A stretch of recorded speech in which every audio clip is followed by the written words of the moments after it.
You're watching Footy Fantasy.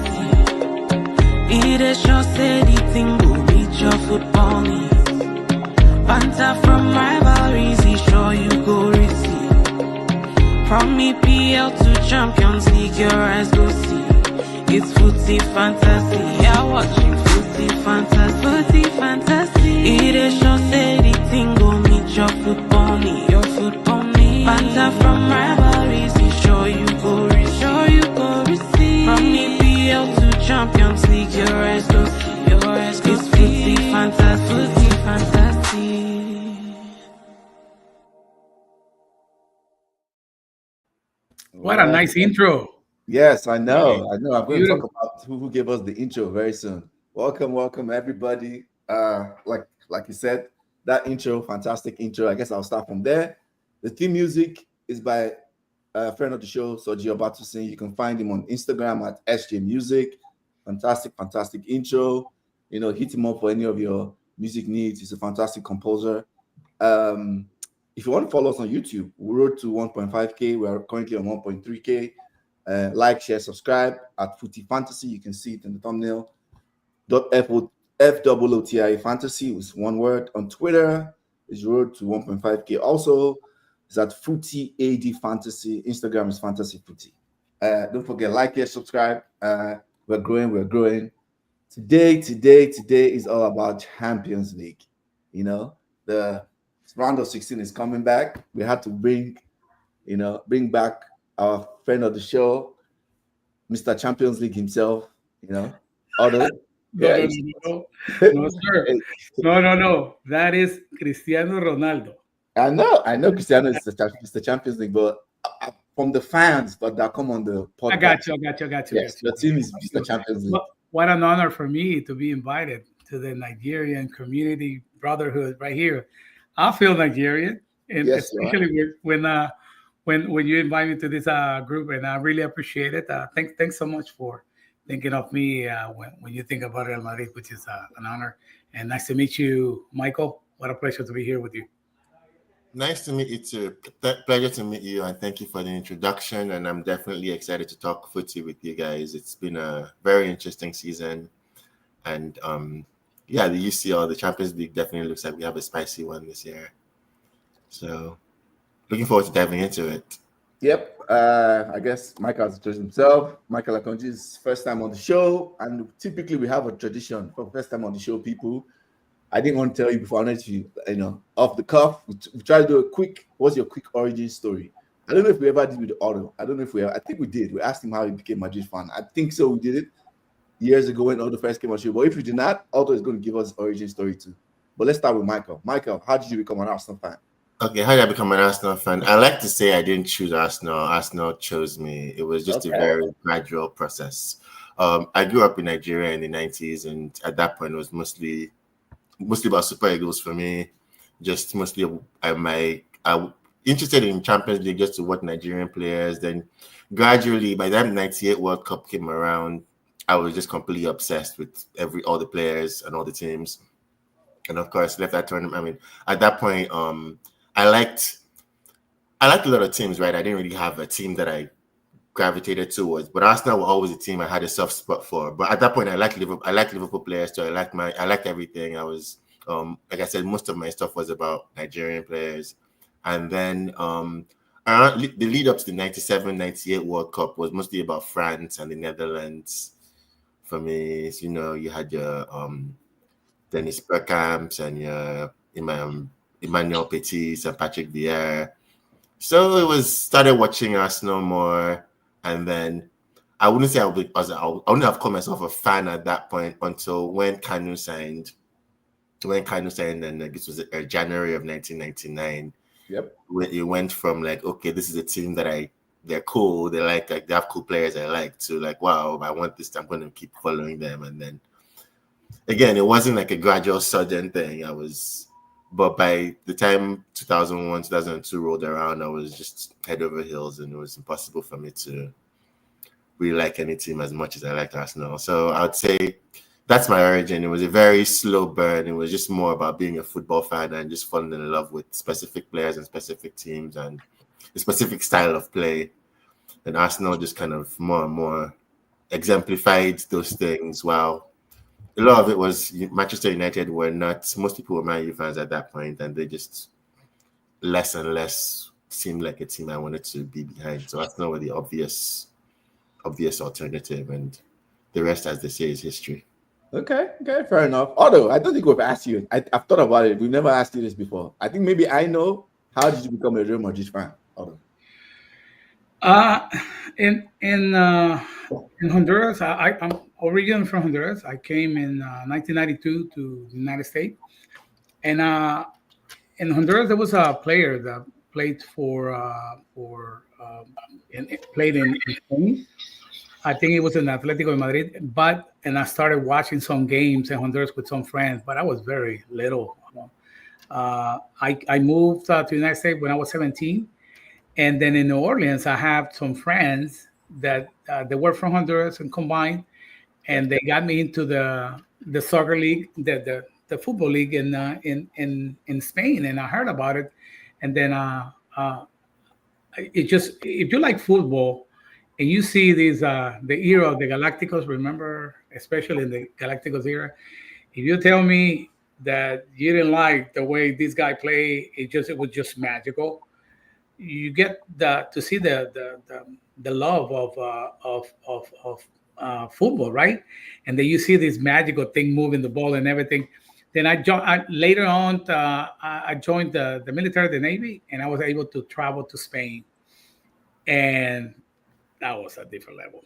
And I met some guys in Spain, and they were Madridistas, and one of them I cannot even find it because we've been moving, and this is the third time that I moved from New Orleans to the fourth time that I moved, and I know I put them in the box, but I have a scarf that it was given from one of those guys, and since then I've been following the games, and I don't know what that team have. It just got this connection and this love. I'm this kind of guy that I don't follow players. I follow the team. I follow this, not the one in the back. As a matter of fact, I got jerseys with my name, and this is the only one that I have with the name. This is a different one. Tony Cruz. And this is the one that he used on that what's his final game, and that's a different thing, right? So, and that's a different thing. It's just a love and a passion that I have for that team that I cannot describe it. It's just the emotion that I describe, and I became a fan and a member of the team as well. Then, so when I've been in Spain, I was been able to share some game with some guys, but I was gonna try to go to the Bernabeu, and then the COVID came in, and all those plans broke down, and now I'm making some plans. I make plans for my 50th, but I couldn't make it either. No, I already passed the 50. I'm going 52 now. So now I'm definitely now that, because it was under construction during that time and it was not able to, I had to fulfill my dream right there in that moment, just being in that stadium. Because people tell me about it and everything, but it's a passion. It's a passion that I cannot describe. It's just a passion because the way the tradition of the team and everything that involved the team in Spain. So it's in Europe as well. So that's I don't know. I don't know if it was too long to explain. It's fine. It's fine. Just to keep us moving on, I'll just say mine quickly. I think I've said mine many times on here. It's Eric Cantona. Most United fans. I was been a old school United fan since 1996. The whole attitude, flying his collar, the swagger. So yeah, that's my quick origin story. Let's jump into the brackets. Hopefully, where everybody's able to see this screen, and if we can, I'll just be calling for people because I couldn't find a better image. So what we're going to do, we're just going to kind of go around the fixtures. You just tell me who's going through. If you feel like adding a one line, so that we don't spend. We're trying to keep it to 45 minutes because of auto. So just give me a one line on why you think person will go through. If you don't want to, just tell me the rest go through. That's fine. So that we're able to go through this very quickly. Let me share my screen.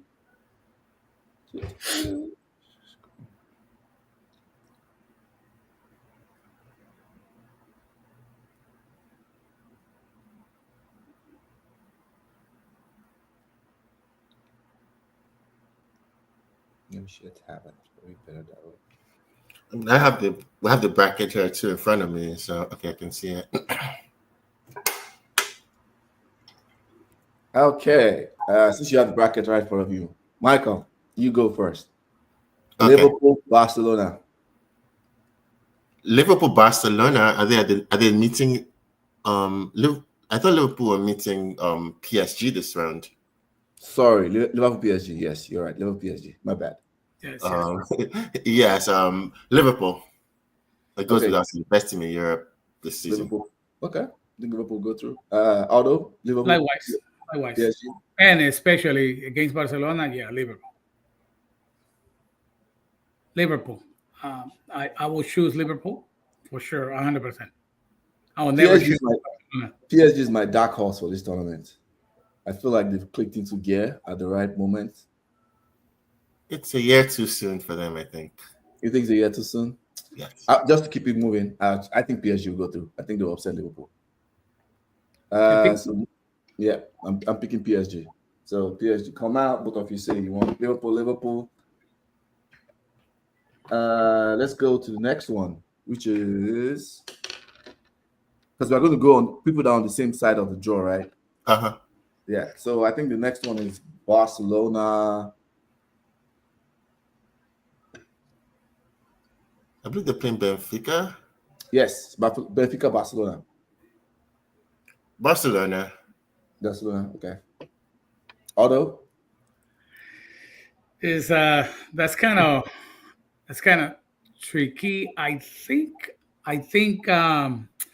it just I never picked Barcelona, but Benfica is being very surprising. So I will definitely go by Benfica. Okay. Yeah. I think I'll just stop you. I'll just. Yeah, the Real Madrid fan picks against Barcelona. What a surprise! I make that disclaimer at the beginning. Fair enough. Next one is. I think the next one is.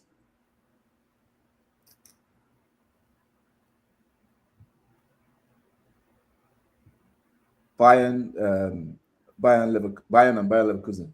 Mm-hmm. I'm going Leverkusen. Okay.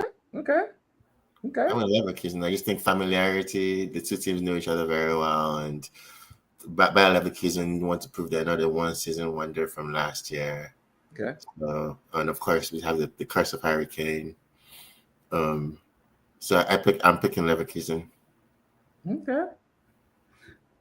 Otto? Are you okay? I will pick Leverkusen as well. I just like the way Xavi managed that team. And he's coming with a great background as well. So you can tell. Yep, he did a lot of good things about for our team. So and I just like his style. So Leverkusen. Okay. I'm good with Leverkusen too. That's yeah. I think company. I don't believe in company. I just don't believe in company. You know, I've watched him in all these close games, Champions League games. I'm like, I don't believe in company. So yeah, I'm going with Leverkusen too. Moving on. I think the next one is.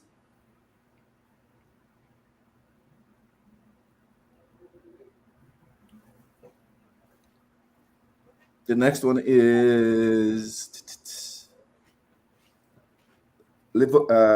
Aston Villa versus Lille.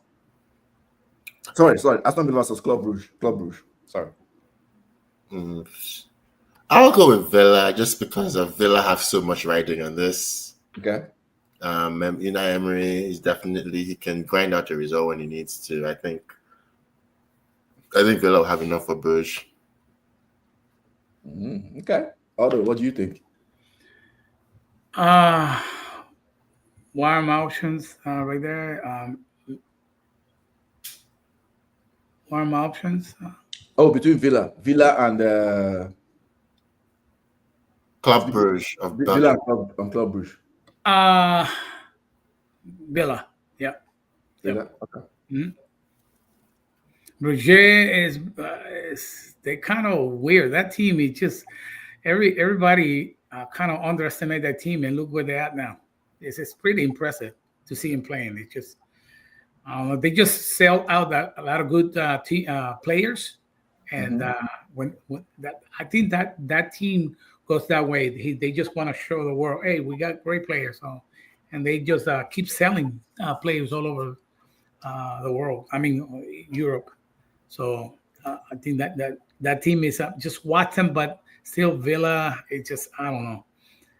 I think Villa would be that option. Yep. Okay. Same here. I mean, I think that was pretty easy. I think Villa is going to go through. I expect them to go through. Let me put it that way. Okay, moving on. We move on to Atletico Real Madrid. Although, let's start with you first. You know what? I'm gonna tell you the honest truth, guys. I love my team, but the way my team is playing in recent time,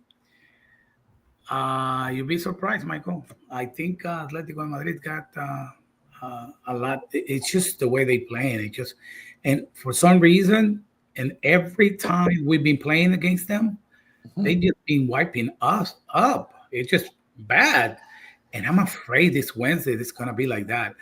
You know, doubly, it's just the injuries of our team are hurting the team, and this Mr. Carleto Ancelotti have been testing and keep testing because he kept having injuries.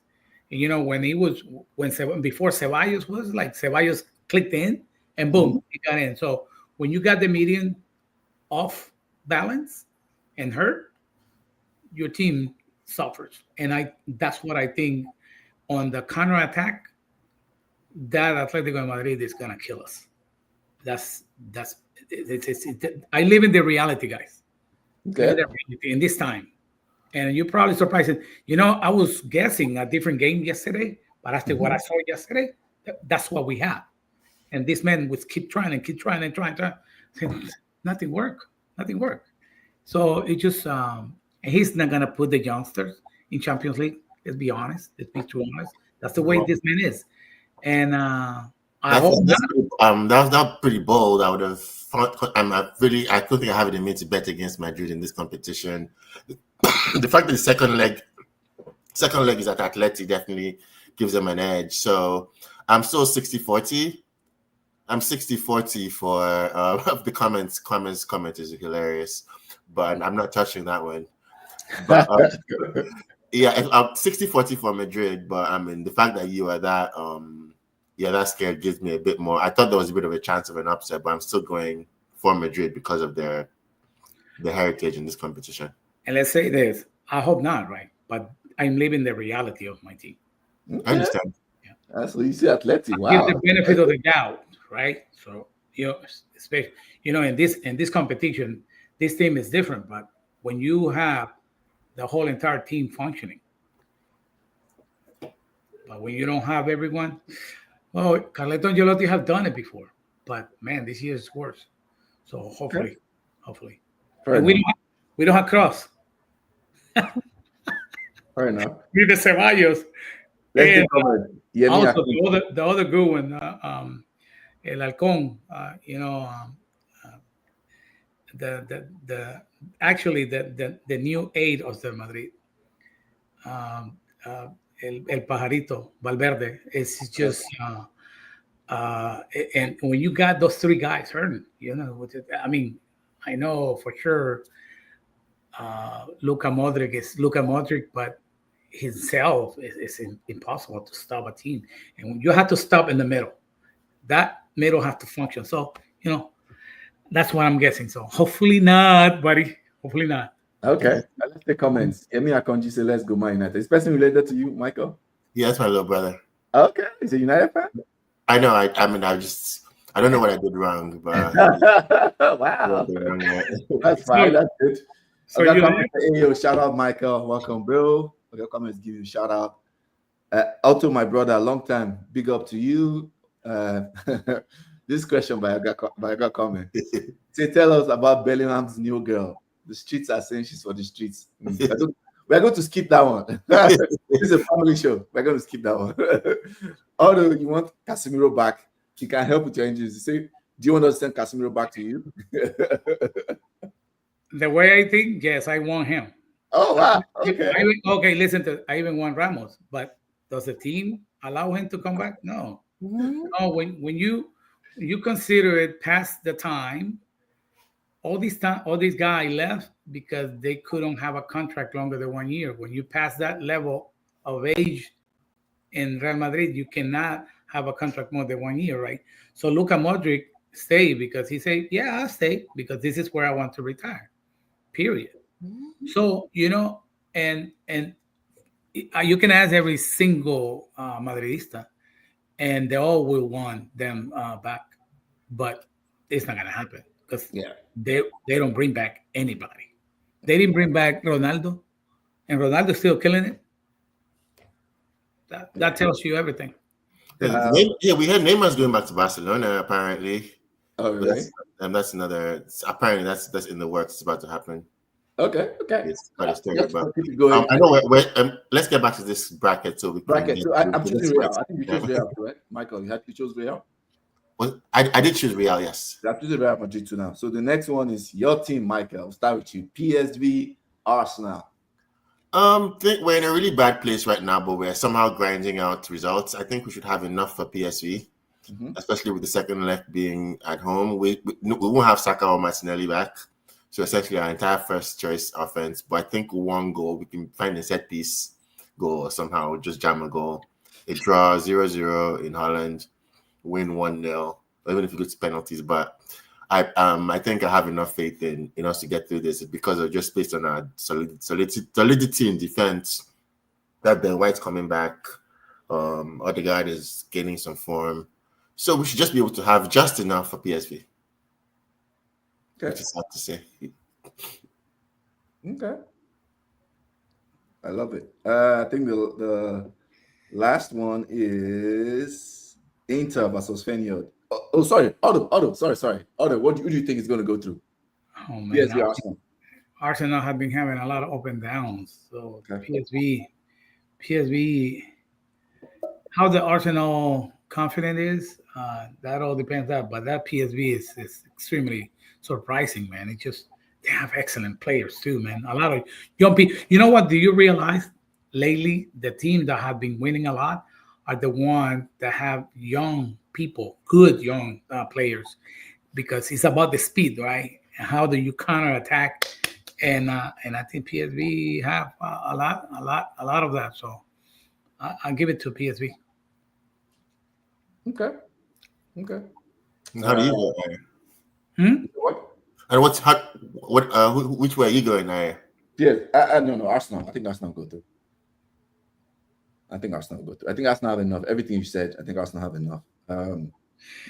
Then the last one for the round of 16, Feyenoord versus Inter Milan. I'll start with you, Otto. Inter Milan. That team is respectful. As a matter of fact, that's the team that I liked in Italy. Inter Milan. It's my respect. It's just the players that they have. El Toro. Yes, he's just got a great team, and I don't think Feyenoord is gonna be able to compete against them. Yep. Okay. I like the Inter team a lot. I echo what everything Otto says. They're in their prime. They have a wonderful, solid coach. They have the stability and they have experience in Europe. So this would ordinarily be their year. But they're going through a fully fledged injury crisis right now. They're without wing backs. They're missing Kalhanoglu and Damian and a few other people. So I think that Feyenoord are a bit tricky. I mean, they have a brand new manager. He shall not be named. RVP. Robin Van Persie.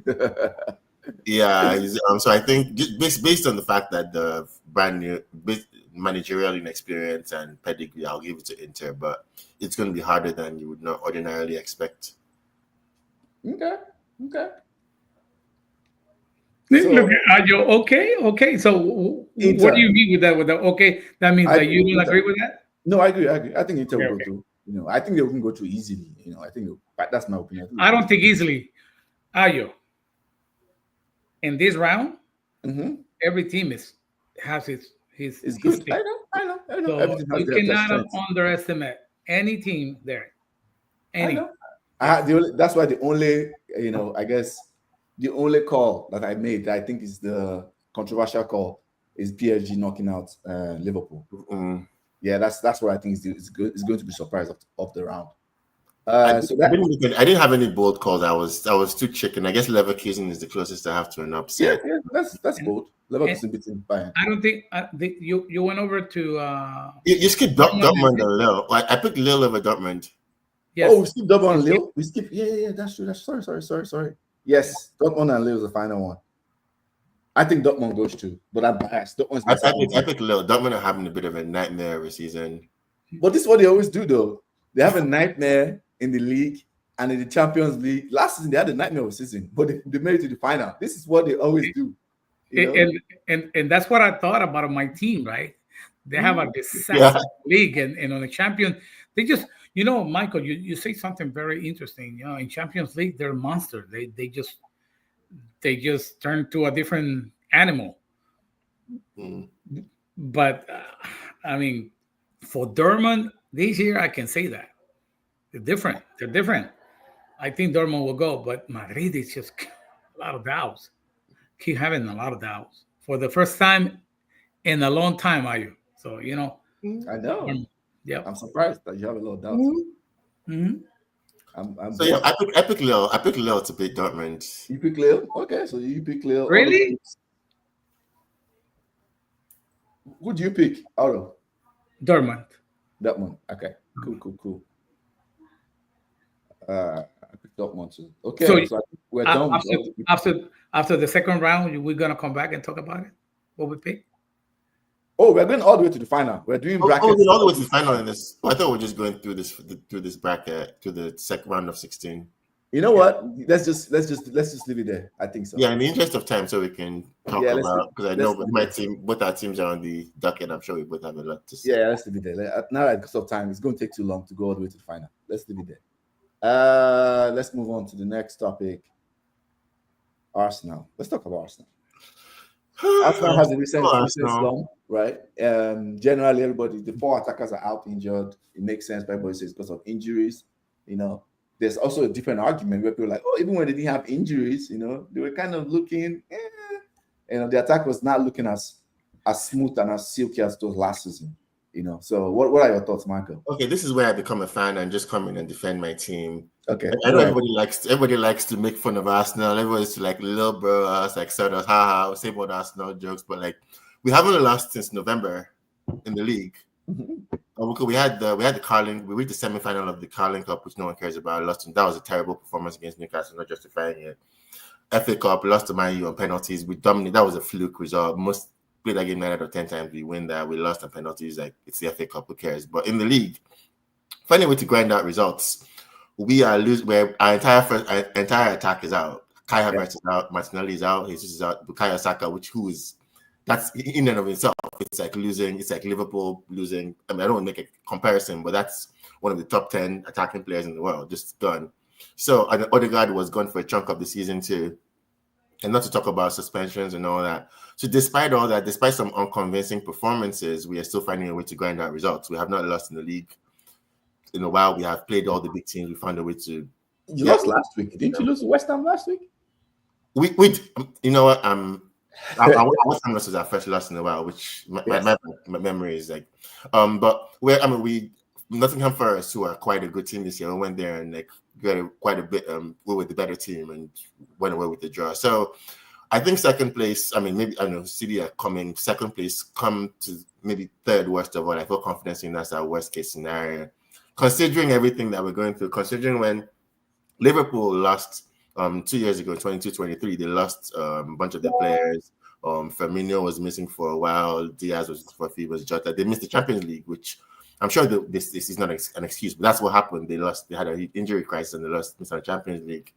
Manchester City lost Rodri this year, De Bruyne, and they are going through it. They had to go and spend 200 million just to secure Champions League. So considering this is what this Liverpool team, really good team, would have won the league. Props to them. This is not an excuse. They were all that considered. I think Arsenal are doing. Considering this is our slump year that we lost everybody, second place is still quite comfortably. Second or third place is in the bag. So I don't think the tone should be that Arsenal are in trouble or a mess. It's just that team having a difficult year and just trying to find a way to keep their head above water. Okay. And so are you saying, so what I'm hearing is most of it is just down to, the injuries. There's no criticism for like Arteta. There's no criticism for some of the players. Like certainly no criticism for Arteta. There's criticism on the team, the ownership and management. I don't think you can't really plan for this kind of injury crisis, right? But perhaps they could have had a bit more insurance. Like Raheem Sterling wasn't supposed to be anywhere near this permanent. But considering most teams, like their number 5 or 6 attacker is not expected to. Last year, that was Reece Nelson. Didn't play that much. So maybe they should have anticipated that, like, every team has a bad year once in a while with injuries. We're due for one. Okay. But despite the circumstances, our coach hasn't complained. He's just got on with his job. The players are doing their best. And just can't score goals. Don't know where the goals are going to come from until Saka and Martinelli come back from injury. Okay. Aldo, do you have any thoughts on this? On Arsenal? I kind of go back to the same spot. Arteta for me is a great coach. It's an amazing coach, and you can have the best coach, but if you don't have all the tools, you don't have all the players. The injuries are hurting the team. Yeah. How are you going to function? It's very difficult. Very difficult. And. I don't know about Arteta, but I will say that, give you an example. Ancelotti, in this case, is hard-headed, that he don't use the youngster on the back. So I don't know what Arteta is not doing that. Usually, majority of the head coaches, they always rely on new signing, right, and transfers. And I want this guy because they don't watch behind on their own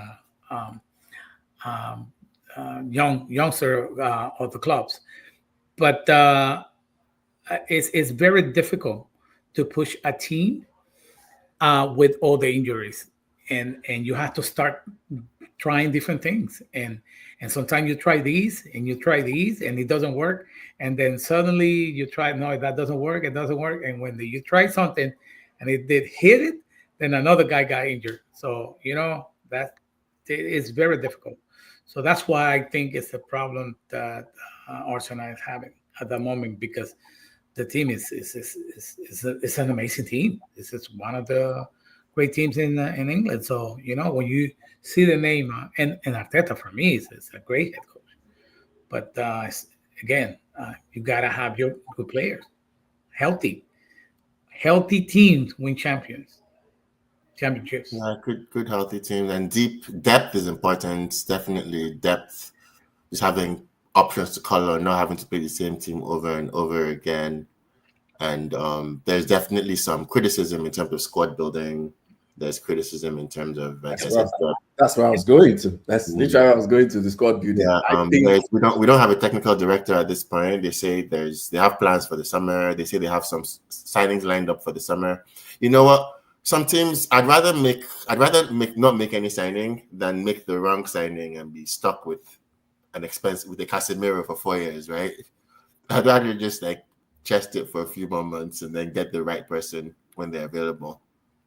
Okay. City waited a few years before without Aguero. Not saying that we're City, but when they waited, they didn't buy a striker. They went the whole season without a striker until Haaland became available. Not saying we're going to get Haaland, but you just wait for the right person to become available. Would you get Casemiro? Would you get Casemiro if you would have a choice? Would I take Casemiro? Mm-hmm. Oh, no, I'm happy we don't have Casemiro. I'm happy we don't have that many expensive drains on our. Do you think if it goes to your team, he will keep his price tag? You don't think he will go lower? I don't know. We have our own expensive DM that we're trying to. That's Thomas Partey, who divides opinion, and he certainly is not he hasn't really covered himself in glory this year, although some people might disagree.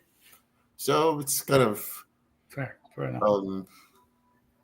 Having those expensive players, expensive aging players can just cause a team to sidetrack. And I'm seeing Kwame's comments about Arteta. Like I said, jokes. He hasn't won anything in 5 years, so like I said, it's valid to make jokes at him. But if anybody cannot see what a brilliant manager he is, and I think without Arteta would be a lot worse off. We were lost. We were not drifting until Arteta came in, and he's been the main reason why we have been able to make it back to the level where second place is a disappointment.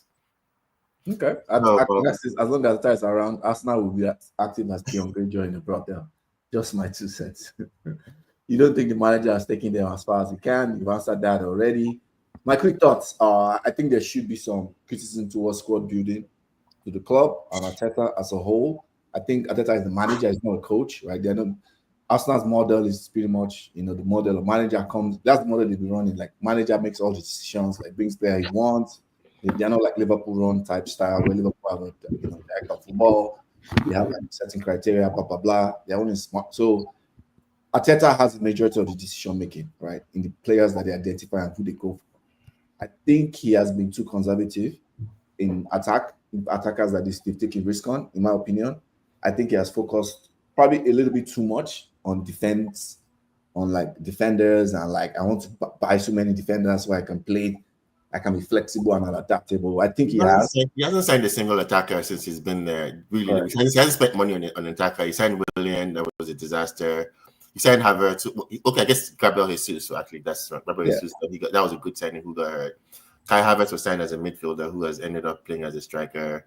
Yep. And so in terms of, again, not to make excuses, resources, right? Arsenal are not broke, but they don't have the resources that Manchester City have. They have to get it right when they spend. Our ownership are not just going to throw money. If the signing fails, they're not going to throw money to fix it. It's going to be like, work with what you have. Yep. So I think he's just been waiting to identify the correct profile before he pounces, and I'm willing to give him time. But of course, 5 years without a trophy is not good enough, and any criticism to that end is valid. But our team is so young. Like, Saka is 23, Odegaard is 24, Saliba is 23, 24, like Gabriel, they're 25, 26. They're also young and just about to hit their prime. I'm not panicking yet. Yeah. So there's definitely no need to panic. Just from the point of view, like, I think Arteta is a very good manager. I picked Arsenal to win the league beginning of the season. That was my pick. So that's how much I believe in Arteta. I just think he should take a little criticism, just a little, 5%, 2%. He's not perfect by any means, and he's made mistakes. This is his first job ever. Yeah. So that's what I have to say about that. Let's move on to the auto section. But before we do, let me take comments. I see some people making comments that is not over comment. Samuel almost says, see Michael throwing shades at Casemiro. At least Casemiro has helped United to a couple of trophies. Ola, Samuel Omo. Do you know who that is? No. Okay, I don't know who this is. Samuel. Do I? With I might Omo, maybe no. No, I don't think so. I think it's not what I'm thinking. No. Put Ola there. Okay. Arteta hasn't qualified as a brilliant coach yet. He's in very good manager territory and has spent a shitload of money. Whose fault is it? Is it for not striking strikers? Okay, fair point. I think he's a very good manager. If you say brilliant, okay, I guess I see your point. Because I know some Arsenal fans that call him a great coach, and I had to stop them. Like, this is his first job ever, right? Like, it's literally, like I said, I've seen him improve on the job. Yeah, make mistakes. Also, like, the way people talk about him, right? It's not the way people in the game talk about him. All his players, his ex-players, Barcelona, Guardiola, Pochettino, all these guys. The way they talk about him, like, this guy is one of the best minds we've ever seen. So I think we're lucky to have him, and I think it was a good thing they identified the potential in him. I think he has a long way to go. Yeah. And if he left Arsenal tomorrow, I think a lot of clubs will be lining up at his doorstep. I agree. I absolutely agree with that. Okay, let's move on to this. Can Mbappe match CR7's legacy at Madrid? I saw this maybe at the Athletic or something. I think I saw it. I was like, what do you think? Do you think Mbappe can match Cristiano Ronaldo's legacy? You know If he what? stays as long. Cristiano is a beast. Very hard to replicate. And I'm going to tell you what is the key that he was able to handle. The pressure of the fans, but the pressure of the team. It's Real Madrid. They don't play. And when a player has that pressure, you can manage that. That's what it is very hard for him to. It's been taking very long time for him to adapt to the team. One thing to tell you, like this year, what tells me pretty much possible few more years, but in the amount of time that Ronaldo did it, that the pressure, the way he deal with the pressure, with the criticism, Ronaldo's ego is very high, and for him, he's the best. I don't care what you think. He might like this, he might like this, he might like this. Until today, that guy tell you I'm the best, period. And that confidence giving a block for everyone outside of him. And that's why he was able to compete with Messi. Compete with Messi. We're talking about the natural with the one that I have to work hard for it. So that's why for me, it's very difficult. He would do great, but not at the level of Ronaldo. It's very difficult. You have to be extremely Ronaldo had bad game, but not as bad like the one yesterday. I know he was probably because he's he was not 100%, but I don't know. Sometimes I see it. I mean, it's hard to compare players at different times as well. But I don't think Mbappe will get into Ronaldo. Yeah, and what's good is he doesn't need to, right? No one is expecting that of him. Like, right. He be better than Eden Hazard. And you know what? Michael, you mentioned something very clear. Me as Madridista, I don't expect for him. I'm not asking for him to be. Just do good. Exactly. If he wins more than one CL, right? That's more than Zidane. And Zidane won one. If he wins two CLs, there's another key. That's like he's to care. And that's another key that he, in one interview in that game, that he makes 3 goals. He made a hat trick. They ask him, so the interview in El Chiringuito, they are like, so you looking forward to win this Ballon d'Or? Say, I'm not looking into that. He needs to win the Ballon d'Or too. I just want to win title. That's all I win. That's all I want. I got a question for you. I got a question for you, Ada. I got a question for you. Do you think he can match Zidane? Do you think he can match Zidane at Madrid? It's just, for me, I don't know. It's too early for me to say that. No, it's just difficult. It's difficult. You know what? The bar is too high. The bar is too high, and I don't want him to have that pressure because he's gonna suffer. Zidane only won one Champions League. Yeah, and then like the rest of the Galacticos era they didn't really win that. Hey, I'm gonna tell you the honest truth. He will win it this year. Very difficult, but he will win it. Madrid win 1, break 1-1. Win 1, break 1-1. But to be fair, if I was to play devil's advocate, Ronaldo, he's not gonna win it himself. He needs guys that, provide him with great balls and everything like that. This amazing goal of that pass, that the defense, the youngster, the Asensio, those passes, he needs that kind of team behind him. But if the team is not healthy, how is that? Bellingham, man. Oh my gosh, that guy is just out of the world, man. It's just disgusting. We suffer when he's not in there. How good he is. We suffer when he's not in there, and we suffer yesterday. I can see his need. The need of that guy. He's everywhere. That guy wrong. To be fair, one thing I wanted to quickly bring up before we veer on for the you know what? And he's another guy that he's not looking for those trophies. He's looking for titles.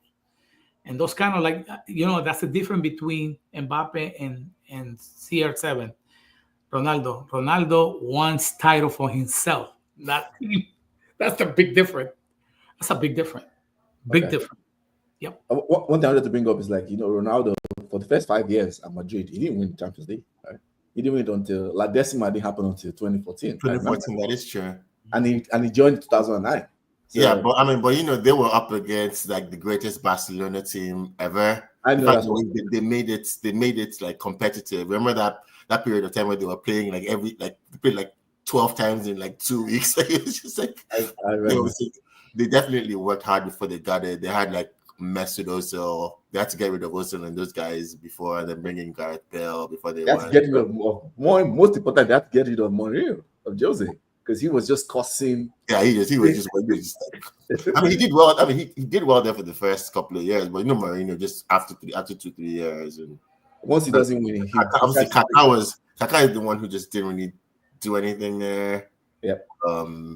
Well, Higuain was. I loved Higuain, but probably Higuain needed to go too. So yeah, just like they needed to get the BBC core in place, and of course Modric and Cruz, those guys.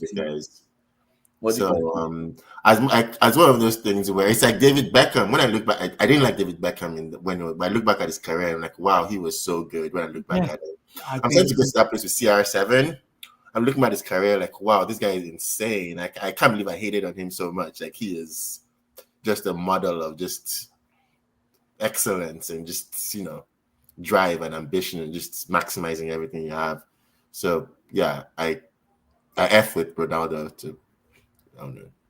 Okay, this is Ola. Oh, this was Ola, Liverpool fan. Okay, so I put Ola on your Aztec man, Footy Fantasy comment. Oh, okay. Sorry, I've never seen comment on YouTube before, I guess.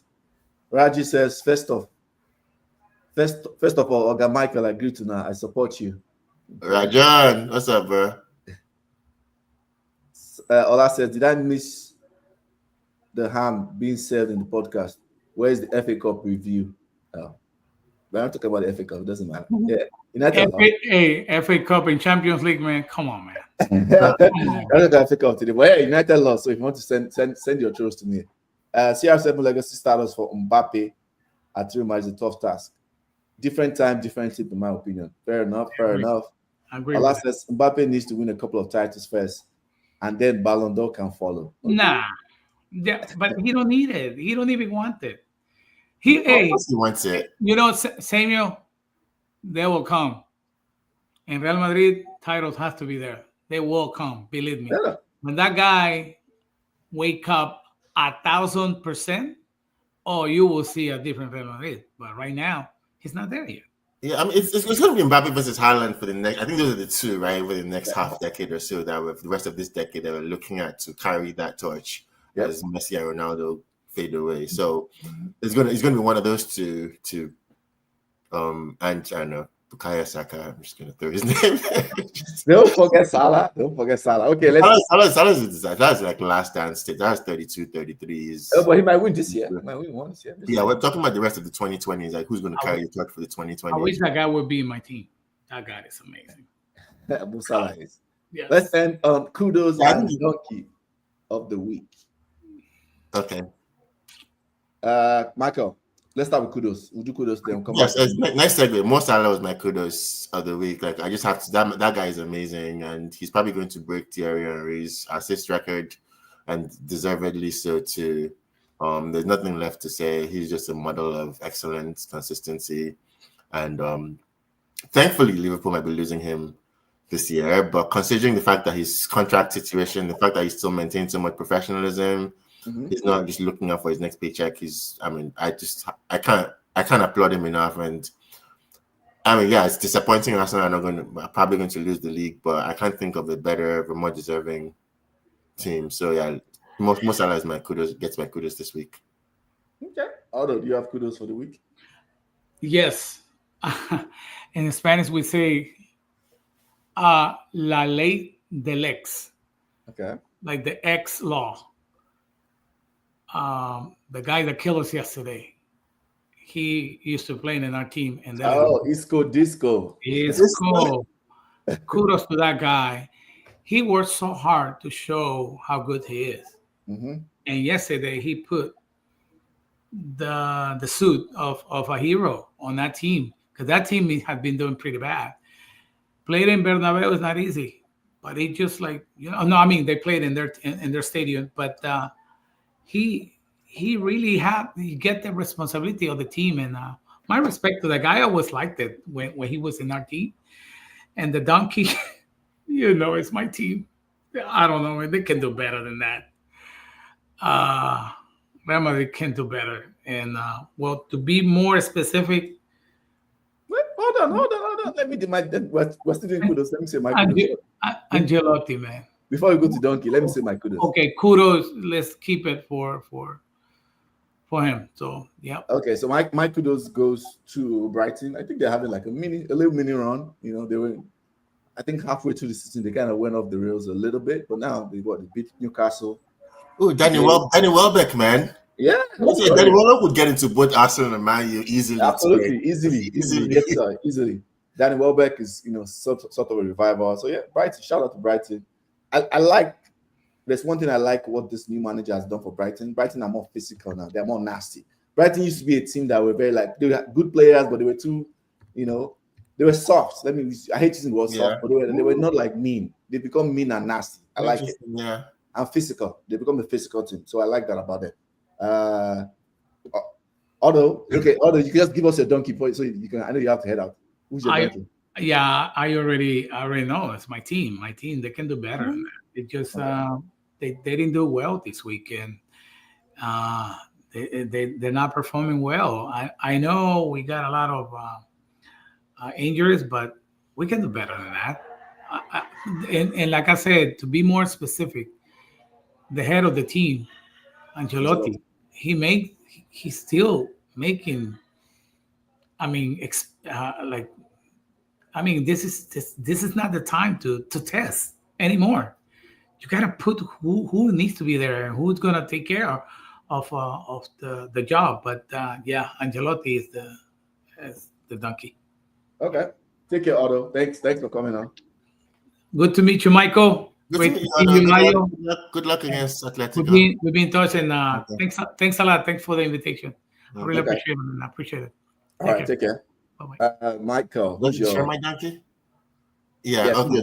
Okay, so actually my donkey is somebody I thought I was going to have to defend him a little bit, but here because I thought he got a bit piled on, maybe more than was necessary. This week is Jamie Carragher.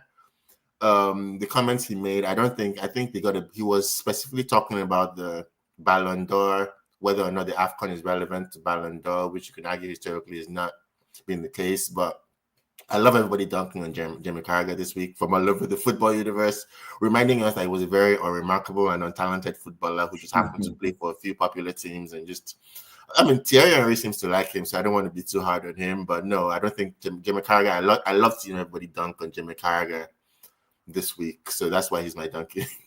Okay. Let's take from the comments. Raji says Okocha is finally getting his flowers, with Arteta calling one of the best ever, though overshadowed by his origin. About Femi Martins is barely mentioned. That African players underappreciated. Yeah, African players. Can I respond to that briefly? I mean, it's like, come on, JJ Okocha played at Bolton 1 year. I'm saying, like, at the end of the day, like JJ did not necessarily maximize his career until towards the end, age 30, and like Bolton was the most he could get to. Obafemi Martins had a lot of talent, but he didn't really do that much at the top European stage. So it's like Samuel Eto'o gets his props. Didier Drogba, George Weah, these guys get his props, but we don't have to. We can also call out the guys who didn't necessarily make it to that level where they should be. So I think we don't have to overpraise people from the past. Okay, fair enough. Raji says Okocha is my kudos in a shitty week. Okay. Ola says, Otto, y'all already have Trent from us. Now you want Salah. Please leave him be. Gracias. Shout out to Fulham. Oh, Raji, I see what you did there. I see. Because I praised Brighton, he went to Fulham. I know Raji very well. Carragher is the deserved donkey of the week. Ola.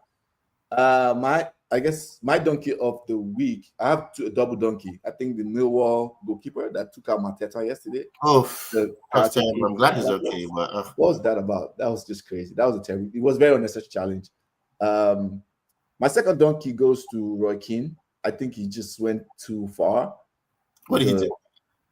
Calling out Bruno, saying Bruno, is a terrible captain. Like United are terrible. Bruno is the last person. It's not Raheem giving out his opinions and calling out people like, whoa, that never happens.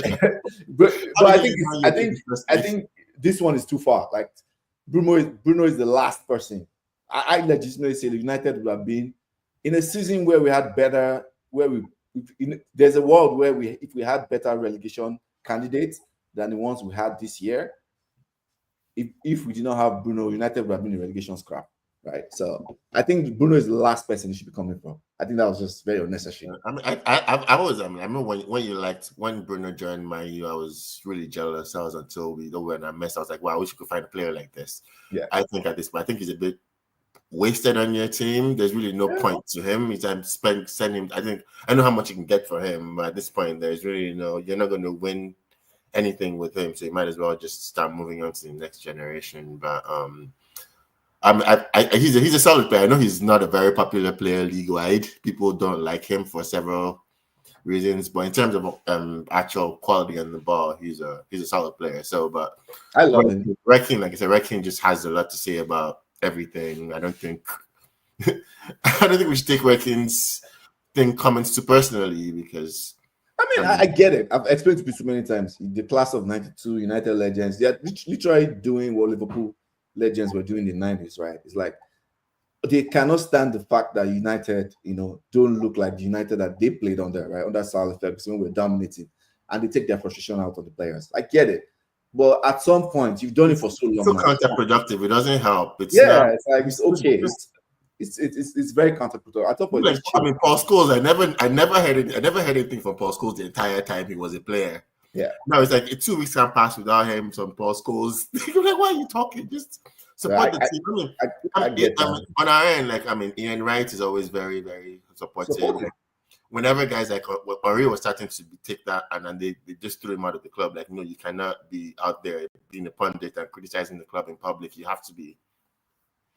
It just doesn't help when it doesn't. Imagine this particular one. Ian Wright was the one defending. Was the one defending Bruno. Like, chill, and Raheem. So I get tired of the Raheem crap. Is annoying to me. So let's take the final comments. Yemi Akanji says, agreed about Kino. Bruno banter has to stop. Raji says, hence my point that is underappreciated. With all his skills, he ended up at Bolton. He had a choice with Spain calling, but despite how well he did Bolton. Okay, I just know JJ. I feel Raji and I, we should definitely have a drink and talk about this. Like, JJ was my guy, but let's be honest. Like, it was like, okay, he went to '96. He went to Fenerbahce. We played in Fenerbahce. Was fantastic for 2 years. That was when he was in his prime. And then '98, he did well at the World Cup. Went to PSG. That was not like modern day PSG. That was mid-table friend PSG. So he was, and then like at age 30, that's when he was available free agent, and the best move he could find was Bolton. It's not like Real Madrid was knocking down his door.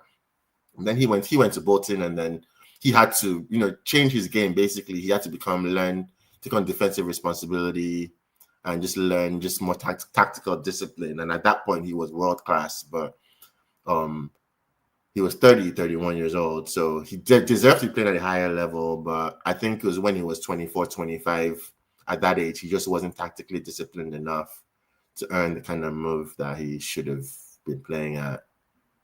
Fair enough. We've come to the end of the show. Michael, thanks for coming on. This was fun. Thank you. It was a pleasure. It was a blast. I had a great time. We'll bring you on the proper one. This is just like a chill show, right? Maybe like United Arsenal. That's next week, but yeah, probably not that one.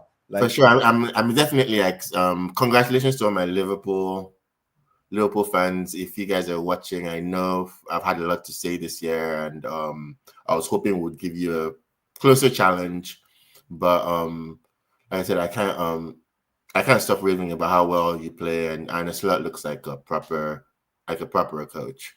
So that's respect to Liverpool, and I had a great time. So thanks for the invitation.